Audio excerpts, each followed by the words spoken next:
The ATP molecules or expenditure of energy is required. It is called as an active process. Xylem conducts or transports water from downwards to upwards, whereas phloem conducts food from upwards to downwards. Diffusion is a passive process. Even osmosis is also a passive process. So what are aquaporins?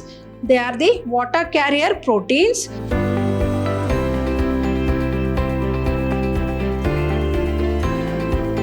Hello everyone, welcome back to yet another interesting chapter of your first PU syllabus called Transport in Plants. It is chapter 11 of your syllabus called Transport in Plants. So once again, welcome back to session 1 of this chapter called Transport in Plants. Myself, B. Shobharani from the Department of Biology, Vidyashram Pre-University College, the Temple of Excellence. What is this chapter all about? I think all of us know we have already studied in a chapter called Anatomy of Flowering Plants two very important conducting tissues, namely xylem and phloem. What is xylem then? Xylem is a water conducting tissue. Then what is phloem? Phloem is a food conducting tissue. As we know, xylem conducts or transports water from downwards to upwards, whereas phloem conducts food from upwards to downwards. So what is translocation then? I think all of us know the plants require food as well as dissolved mineral solids for various physiological processes. So then what is this term called translocation? The very word itself will tell you. Translocate means transport. Then what is this translocation? Transport of substances in plants over longer distances through the vascular tissues like xylem and phloem is called translocation. So how do we define the word called translocation? Transport of substances, may it be food or dissolved mineral solids, over longer distances through the vascular tissues, namely xylem and phloem, is called translocation.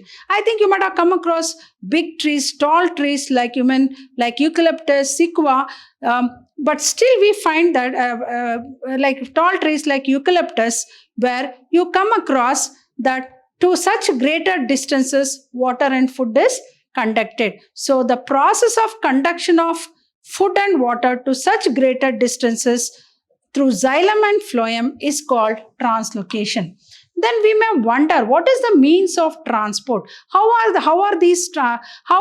the food and water translocated, and what are the methods that are involved in the process of translocation? So there are many methods that are involved in the process of translocation, and they are either through a simple process called diffusion or through facilitated diffusion and through active transport. So what are the means of transport, or what are the methods of transport?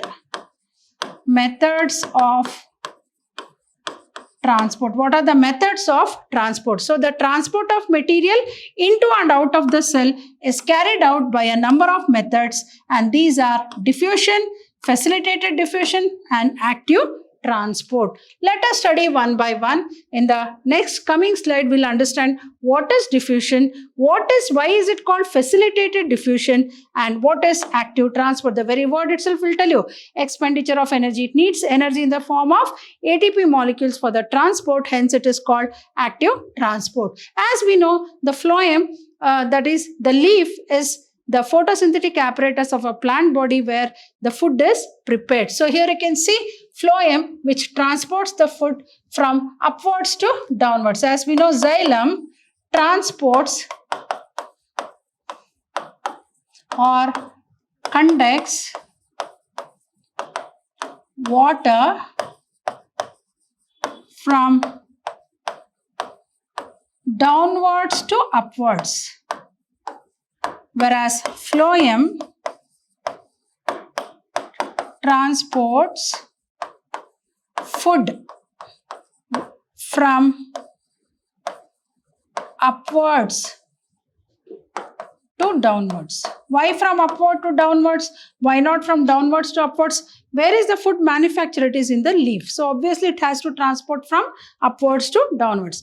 Water, where do we water the plants? To the soil. From the soil, the root hairs absorb the water. The root hairs of the root absorb the soil and conduct it to the upper parts of the plant body. So xylem conducts water from downwards to upwards. Phloem conducts food from upwards to downwards. So what is translocation? Transport of substances in plants over longer distances through the vascular tissues.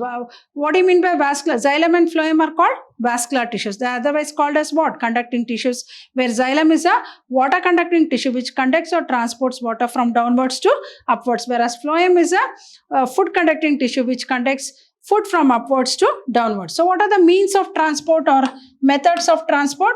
The transport of material into and out of the cells is carried out by various methods. So what are they? Like diffusion, facilitated diffusion, and active transport. Now what is diffusion then? It is a very simple physiological process. It is nothing but the movement of molecules, may it be a gaseous or a liquid or a solid molecules from a region of higher concentration to a region of lower concentration. Here, and it is a passive process where there is no expenditure of energy. So diffusion. What is diffusion then? For example, like you put perfume, so it spreads all over the room, or you just light an agarbatti, then the smell or the aroma of the agarbatti spreads all over the room, or you just drop KMNO4 pellets, potassium permanganate pellets in water, it spreads all over the water. So all those processes we call it as what? Diffusion. So even the absorption of water molecules by the root is also through a simple process called diffusion. So what is diffusion? But it is called as but osmosis is called as a special type of diffusion. So what is diffusion then? The movement of molecules. Here the molecules might be water, that is liquid, gaseous, or solid molecules.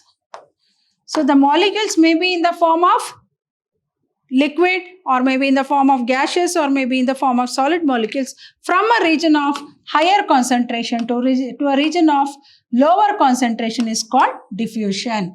So how do we define the word? It's a very simple physiological process where the movement of molecules may be a liquid or a gaseous or a solid molecules from a region of higher concentration to a region of lower concentration. But when we call it as, I think you might have come across osmosis. Osmosis is called as a special type of diffusion. Special type of diffusion. Then we might wonder, what is osmosis then? Osmosis is also the movement of molecules from a region of higher concentration to a region of lower concentration through a semi-permeable membrane. So diffusion is just movement of molecules from a region of higher concentration to a region of lower concentration. And we call diffusion as a passive process. Even osmosis is also a passive process. What do you mean by active process and passive process? Active process and passive process. What do you mean by active process and passive process? When there is expenditure of energy, ATP molecules are required. ATP molecules are required, we call it as active process. When ATP molecules are not required, then how will the process of transport take? Through simple process called diffusion. Then you call it as a passive process. So diffusion is one such type of passive process. It is passive and slow process. So no energy expenditure takes place. Then what is facilitated? So this is one method of transport. So this is one method of transport. So this is the second method of transport. So what is it? First method is called diffusion, second one is called facilitated diffusion, and then third one is called active diffusion. So what is facilitated diffusion? A passive form of transport across a cell membrane made possible by the assistance of membrane-bound proteins called aqua proteins. So here in facilitated proteins, here you can see in the picture, outer cell, here these are called as the protein molecules. They act as channels in carrying the, so here you can see the transport proteins, here you can see these are the protein molecules. Here you can see they pick up the molecule here and they leave it to the, so here they transport the molecule. So this is inside of the cell, this is outside the cell. So these are called as carrier proteins, or they are otherwise called aquaporins. Aquaporins. So these are called as what? Aquaporins. So such process of movement of molecules through carrier proteins or carrier channels called aquaporins is called facilitated diffusion. So what is facilitated diffusion? A passive form of transport across the cell membrane made possible by the assistance of membrane-bound proteins called aquaporins. So what is translocation? It is the movement of, or it is the transport of molecules made by the food or water from one part of the plant body to the other plant body through vascular tissues, namely xylem and phloem, is called translocation. So what are the three methods of translocation of translocation? One is called diffusion, the other one is called facilitated diffusion, the other one is called active transport. So here what is diffusion?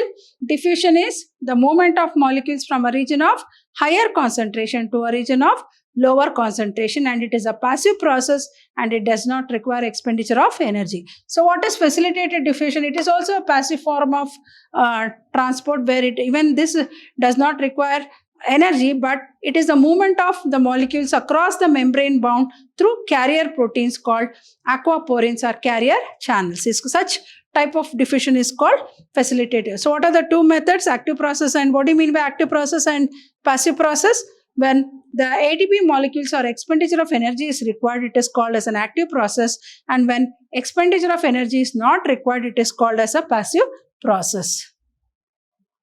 Then the diffusion of hydrophilic substances along the concentration gradient through fixed membrane transport protein without involving energy expenditure is called facilitated diffusion. So how do we define the word called facilitated diffusion? The diffusion of hydrophilic substance. What do you mean by hydrophilic?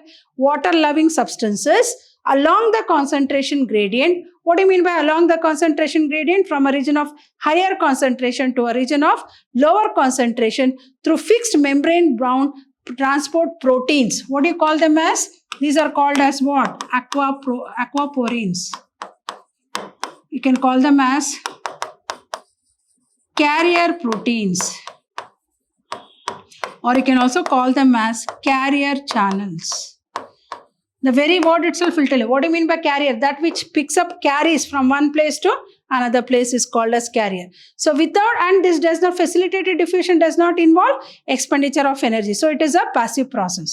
So it is a passive process. It is a passive process. No expenditure of energy. No expenditure of energy in the form of ATP molecules. So no ATP molecules required. So for this, the membrane possesses aquaporins and ion channels. No energy is utilized in the process. So what is facilitated diffusion?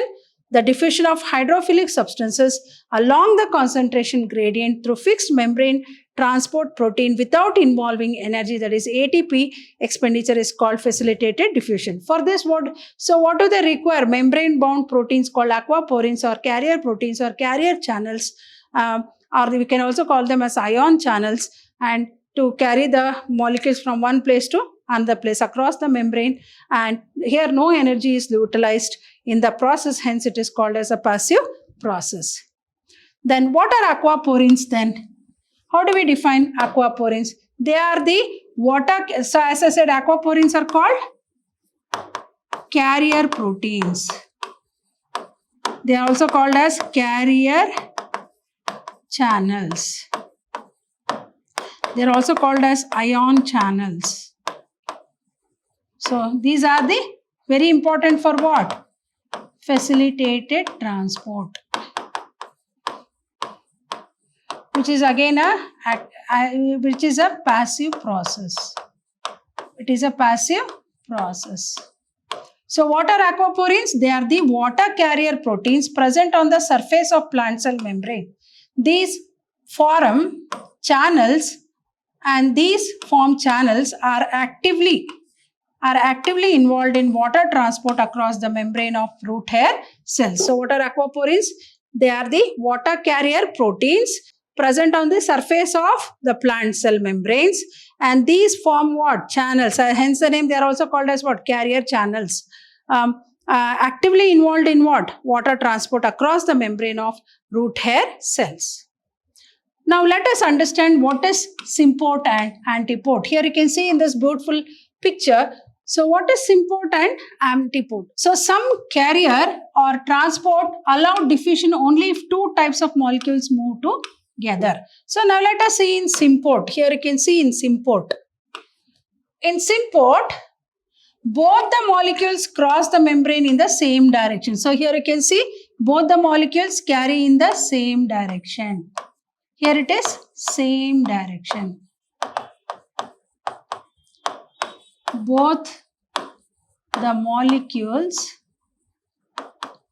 carry in the same direction. So it is called symport. Here what is antiport? Here you can see antiport. They carry in different direction, opposite direction. Opposite direction.